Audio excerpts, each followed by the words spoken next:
자, 오늘 우리가 살펴볼 섹터는요, 수출이 꾸준하게 늘어나고 있는 친환경 자동차 부품입니다. 지금 보면 주키즈들이 관심 있어 하는 섹터가 로봇이랑 인공지능, 그 다음에 2차 전지잖아요. 그 중에서도 보게 되면 2차 전지 쪽만 놓고 보게 되면 결국은 2차 전지는 전기차 쪽하고도 연관이 지을 수가 있잖아요. 즉 종목군들이 확산이 된다라고 좀 보시면 돼요. 수급이 점차적으로 계속 늘어나고 있고 번져나간다고 좀 보시면 좋을 것 같은데, 그 이유는 실적이라든가 이런 부분들도 연관이 있다라고 좀 생각을 하거든요. 2월 달에 수출입 동향을 좀 살펴보게 되면 자동차 쪽이 47%가 좀 증가를 했어요.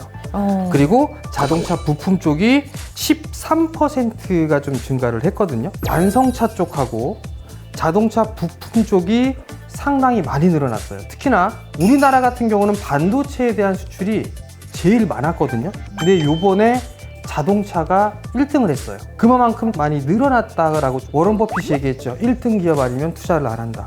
수출 1위 자동차. 결국은 자동차가 늘어난 부분들이 있으니까 자동차 부품들까지도 성장을 해 나갈 수가 있다. 그렇다는 얘기는 실적이 좀 좋아진다고 볼 수 있겠죠. 지난해 4분기에 자동차 완성차와 부품사들이 영업이익이 전년 대비보다 큰 폭으로 좀 증가를 했어요. 4조 원 이상 증가를 했습니다. 4조 원? 네. 그러면 상당히 실적이 좋은 거잖아요. 오, 그쵸? 근데 주가는 안 올랐어요. 그래서 제가 이 섹터를 봐야 된다. 친환경차 부품주가 떠오를 거다라고 하셨는데, 그럼 과연 다른 고수님들도 그렇게 생각하고 계실지 역대 고수 멤버즈 의견 나와주세요.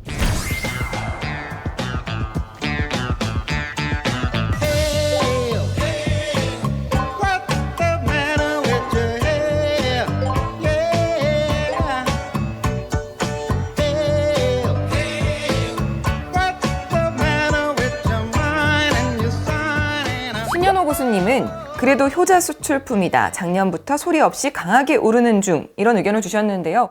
이 자동차 판매 기준으로 보게 되면 2월 달 기준으로 7조 약 3천억 정도의 월간으로는 최대 수출이거든요.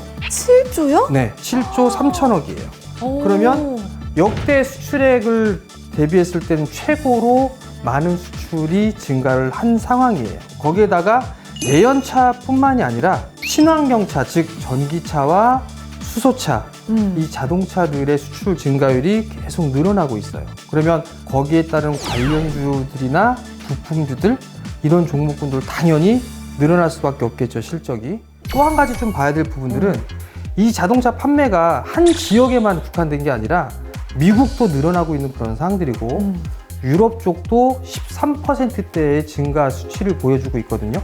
즉 다양하게 판매가 많이 이루어지고 있다는 거, 이거를 키포인트로 좀 봐야 되지 않을까 싶습니다. 근데 이게 전반적으로 시장을 보는 눈과 함께 이런 수출입 동향을 다 챙겨보는 걸 주키즈가 과연 잘 할 수 있을까요? 단도직입적으로 말씀을 드리면 이 프로그램만 보시면 돼요. 제가 출연하는 이 프로그램. 변영인 고수님은 전기차 시대 전환에 따른 종목별 옥석 가리기는 필수. 친환경차 부품주는 어떻게 옥석 가리기를 좀 하면 좋을까요? 친환경 차에 있어서 핵심적으로 좀 해야 될 부분들이 있어요. 우선적으로는 경량화예요. 최대한 가볍게. 일반 내연기관 차들 같은 경우는 무게가 1톤이 조금 넘어가거나 그렇거든요. 근데 전기차는 2톤이 훌쩍 넘어가요. 배터리 때문에 무게가 상당해요. 그렇기 때문에 차량 경량화에 따른 기술을 가지고 있는 그런 기업이 있느냐, 이게 조금 중요하지 않을까, 그렇게 좀 생각을 하고 있고요. 그리고 두 번째 부분들은 IRA 법안의 수혜를 좀 받을 수 있느냐, 이걸 좀 봐야 될 것 같거든요. IRA 수혜를 좀 받을 수 있으려면 현지 공장을 가지고 있느냐 없느냐, 이 차이가 되겠죠. 현대와 기아는 이런 신흥국뿐만 아니라 미국과 유럽에서도 현지화가 되어 있어요.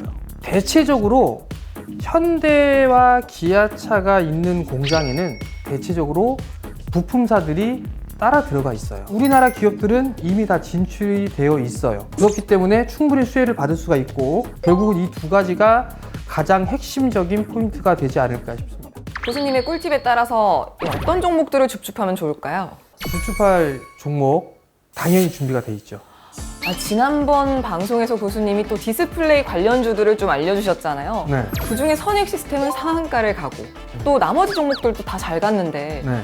이번에 알려주실 종목들도 그만큼 가겠죠? 아마 이번 종목군들도 그런 식의 좋은 흐름들이 나오지 않을까.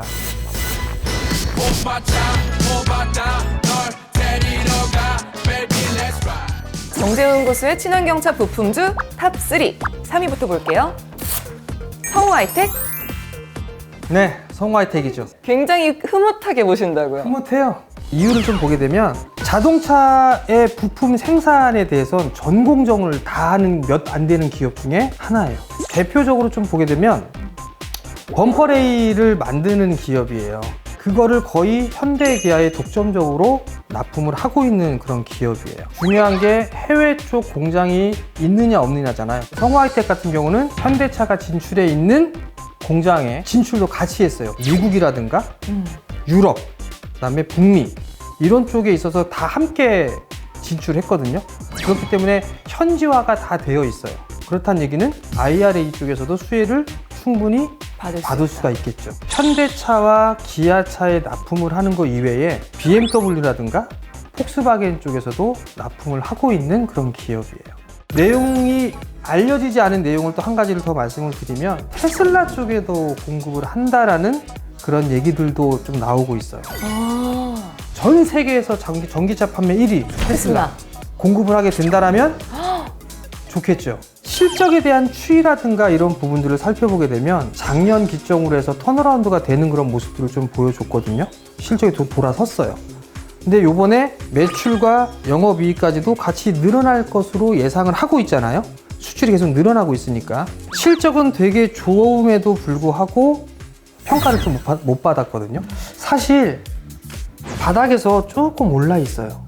이제 바닥을 탈피를 해 나가려고 준비를 하고 있는데 월봉 차트도 60개월선을 돌리고 있는 그런 상황들이거든요. 2020년도에 고점 자리 때 월봉상으로 보면 고점 자리 때 매물대를 소화하고 있는 중이거든요. 그 매물 소화가 다 마무리가 되고 다시 상승을 하는 그런 드라마틱한 모습을 보인다. 아마도 9,000원대 위에 주가가 형성이 될 가능성이 높아 보여요. 친환경차 부품주 탑3 2위 볼게요.